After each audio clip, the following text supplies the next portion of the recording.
Hi everyone, Michael Gines here with the first in a series of LanceBase video tutorials aimed at helping first-time Fiverr users set up their account properly. Today, I'll be taking you through the Fiverr.com sign-up and registration process from the seller's perspective so you know what to expect. Let's get right to it. Firstly, join the site. You can do this by clicking the Join button at the top right corner and then entering your email. Now, it's important that you enter a valid email since we're going to have to activate the account in just a moment. Next, choose a username. The one that you want might not be available, so be prepared to come up with something unique.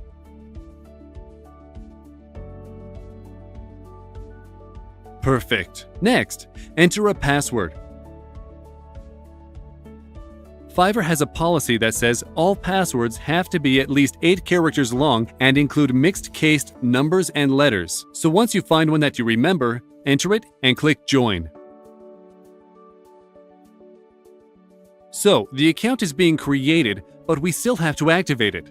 To do this, we have to go to our email inbox and find the email.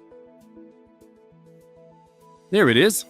Now, it's important to check the address the email was sent from, just for safety's sake.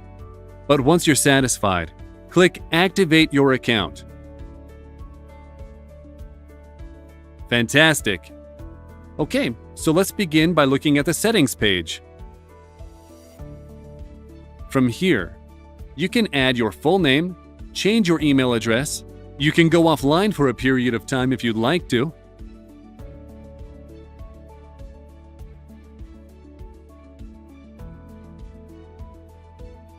as you can see, there are a number of different time periods.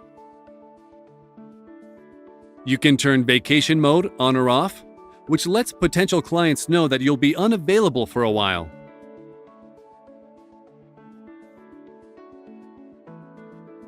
And of course, if you decide Fiverr isn't for you, you can always deactivate your account, although we're not quite at that point yet.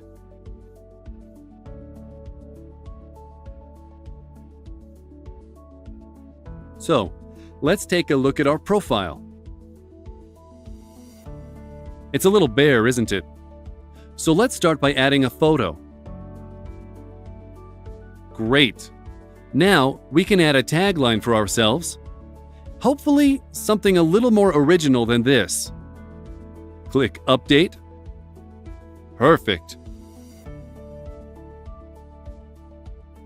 There's an easy access vacation mode toggle here too. But we should really let our clients know a little bit more about us, so let's add a description. I'm just writing something quickly, but you'll have all the time in the world to come up with a punchy, eye-catching description of yourself that really brings people to you.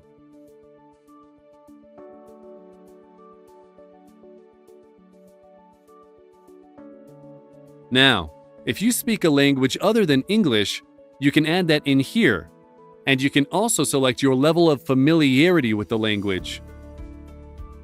Below, you can add any of your social media accounts, which is fantastic. It's a great way of bringing business directly from your social media to your Fiverr, which means more work in the long term.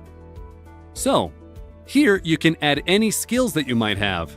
Now, this is crucial for letting clients know exactly what it is that you do and your experience level. Click Add, and that's saved.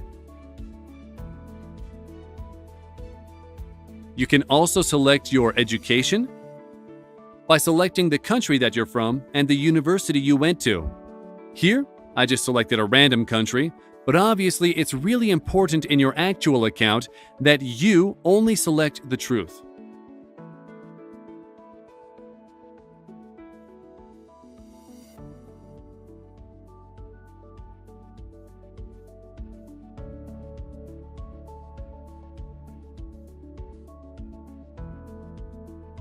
And as you can see, the certification section is essentially the same as the education one. So it should be nice and easy for you. Okay, let's take a look at our dashboard.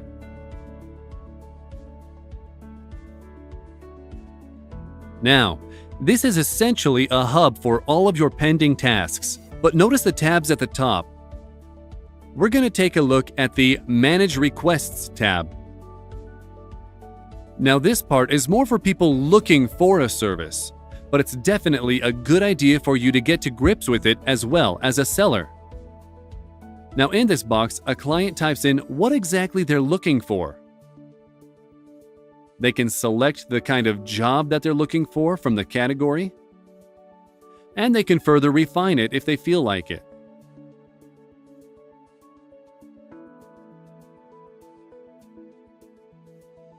Below, they select a time scale, anywhere from 24 hours to other, which is more for long-term projects.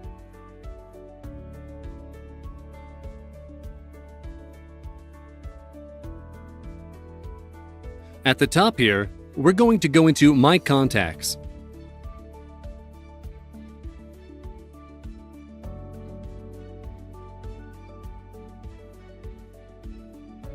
So, this is where any products or services you've bartered will show up. Now, as this is a new account, we don't have any yet. So let's go straight to our inbox. Just like any mail inbox, this is where any messages from other Fiverr users show up. You can star them, archive them, delete them,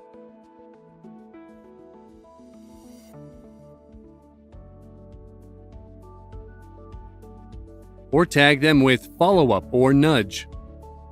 It's fairly straightforward. Let's take a little look at the settings menu. Now, we've already seen this, but there are multiple tabs at the sides, and these are equally important. So, from here, you can change your password or set a security question. Now, this is something we'd recommend doing immediately. Select your question, type in the answer,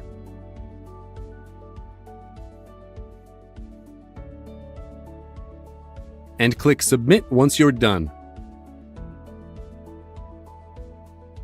Next, under Notifications, this section lets you set what the criteria are for your receiving an email from Fiverr.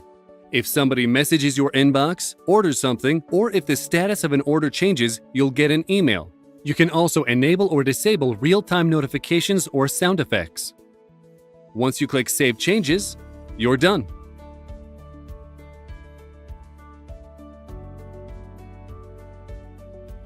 Now, Fiverr has the ability to send invoices to your email every month. This is fantastic for the more business-minded freelancers among us. If you're a European user, you will have to enter your VIT ID and tick the button at the bottom saying, "I'm interested in receiving invoices for my payments." Click Save Changes. Next, Team Account. This service is currently in beta, but essentially, it allows you and some of your like-minded friends or coworkers to work as a group. So you enter a team name, click Create Team, and from here, you can invite new team members via their email address. Just type it in and click Add. This works the same way for multiple people, although you do have to enter them in one at a time. Once they accept, they will appear under the Manage Members tab, and you can always delete your team if things don't work out.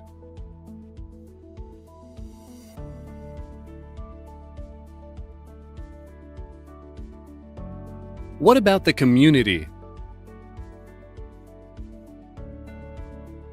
This is Fiverr's official blog. Whether you have any use for this or not will depend on your situation, but there are some interesting articles to be found here. There's also a forum. There's also the Fiverr Academy. Now, this is essentially a list of tips telling you how to best grow your business on Fiverr. These are pretty simple and straightforward, but they're worth a read anyway. And lastly, we have the Fiverr Podcast. This is a great way to stay up to date on the latest Fiverr developments on your morning commute, but I think most people will ignore it. As you can see, up at the top, there's a quick inbox and notifications access box. You can tweak your settings, turn off sound, and so on. And under buying, we have a quick video on how Fiverr works. We're not going to watch that just now, but you can always look it up in your own time. Thanks so much for watching. Check back soon for the second video in this series titled Setting Up Your First Fiverr Gig. If you have any questions, don't hesitate to leave a comment or contact me. Please like and share this video. Once again, my name is Michael Gines from LanceBase Tutorials. Thanks again for watching, and goodbye.